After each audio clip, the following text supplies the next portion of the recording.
શહેરના મકરપુરા એસટી ડેપોને Vadodara municipal corporation દ્વારા સીલ કરવામાં આવ્યું હતું।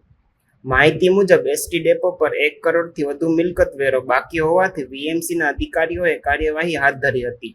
સવારે લગભગ 7 વાગ્યા આસપાસ અધિકારીઓ ડેપો ખાતે પહોંચ્યા હતા અને શરૂઆતમાં ડેપો તેમજ કેટલી બસોને પણ સીલ કરવામાં આવી હતી। ત્યારબાદ મુસાફરોને મુશ્કેલી ન પડે તે માટે પૂછપરછ ઓફિસને 2 કલાક બાદ ફરીથી ખોલી આપવામાં આવી હતી। વીએમસી દ્વારા બાકી રહેલી મિલકત વેરાની વસૂલાત માટે આ કાર્યવાહી કરવામાં આવી હોવાનું જાણ મળ્યું છે।